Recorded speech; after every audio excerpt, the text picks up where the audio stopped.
परिवर्तनी एकादशी व्रत कथा। युधिष्ठिर ने भगवान श्री कृष्ण से पूछा, हे भगवान, भाद्रपद शुक्ल एकादशी का क्या नाम है, इसकी विधि तथा इस एकादशी व्रत का महत्व बताइए। तब भगवान श्री कृष्ण ने युधिष्ठिर से कहा, यह एकादशी पुण्य, मोक्ष और स्वर्ग को देने वाली है तथा सब पापों का नाश भी करती है। यह उत्तम और पावन परिवर्तनी एकादशी का व्रत कथा मैं तुमसे कहता हूँ, इसे ध्यानपूर्वक सुनो। परिवर्तनी एकादशी को पदा एकादशी के नाम से भी जानते हैं। पापियों के पाप का नाश करने के लिए इससे बढ़कर कोई व्रत या कोई उपाय नहीं है।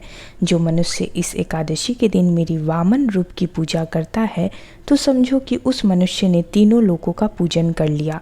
मोक्ष की इच्छा रखने वाले व्यक्ति को इस व्रत को अवश्य करना चाहिए। इस दिन भगवान करवट लेते हैं, इसलिए इसको परिवर्तनी एकादशी भी कहते हैं। भगवान कृष्ण की बातों को सुनकर युधिष्ठिर बोले, मुझे अति संदेह हो रहा है कि आप किस प्रकार सोते हैं और करवट लेते हैं तथा किस तरह राजा बलि को बांधा और वामन रूप रख कर क्या क्या लीलाएं करते हैं तथा इस एकादशी के व्रत को करने के क्या क्या नियम हैं, आप कृपया मुझे बताइए। भगवान श्री कृष्ण युधिष्ठिर को यह कथा बताते हैं। त्रेता युग में बलि नामक एक दैत्य था। वह मेरा परम भक्त था। अलग अलग प्रकार के वेद सूक्तों से मेरा पूजन किया करता था तथा यज्ञ भी किया करता था और नित्य ही ब्राह्मणों का पूजन तथा यज्ञ का आयोजन करता था। लेकिन इंद्र से द्वेष के कारण उसने इंद्रलोक तथा सभी देवताओं को जीत लिया। इस कारण सभी देवता एकत्र होकर सोच विचार कर भगवान के पास गए।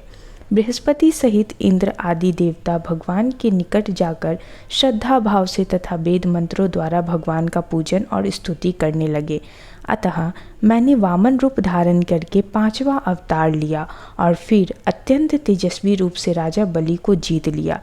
यह सुनकर युधिष्ठिर ने भगवान कृष्ण से पूछा, हे जनार्दन, आपने वामन रूप धारण करके उस महाबली दैत्य को किस प्रकार जीता? तब श्री कृष्ण ने बोले, मैंने वामन रूप यानी ब्रह्मचारी का रूप धारण किया और बलि से 3 पग भूमि की याचना करते हुए कहा, ये 3 पग भूमि मेरे लिए 3 लोकों के समान है और हे राजन, यह 3 पग भूमि तुम्हें मुझे अवश्य ही देनी होगी।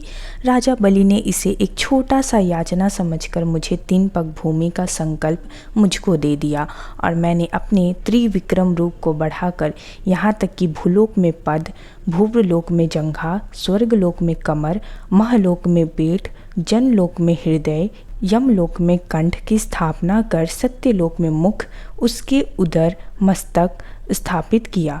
सूर्य, चंद्रमा आदि सब ग्रह, योग, नक्षत्र, इंद्र आदि देवता अलग अलग प्रकार के वेद सूक्तों से प्रार्थना की। तब मैंने इस राजा बलि को कहा कि हे राजन, एक पद से पृथ्वी, दूसरे से स्वर्गलोक पूर्ण हो गया, अब तीसरा पग कहाँ रखूं? तब राजा बलि ने अपना सिर झुका लिया और मुझसे प्रार्थना करते हुए कहा, हे प्रभु, आप अपना तीसरा पग मेरे मस्तक पर रख दीजिए। तब मैंने अपना पग बलि के मस्तक पर रख दिया, जिससे मेरा वह भक्त पाताल को चला गया। फिर उसकी विनती और नम्रता को देखकर मैंने कहा कि हे बलि, मैं सदैव तुम्हारे निकट ही रहूँगा। राजा बलि के कहने पर भाद्रपद शुक्ल एकादशी के दिन बलि के आश्रम पर मेरी मूर्ति स्थापित हुई। इसी प्रकार दूसरी क्षीर सागर में शेषनाग के पष्ठ पर हुई।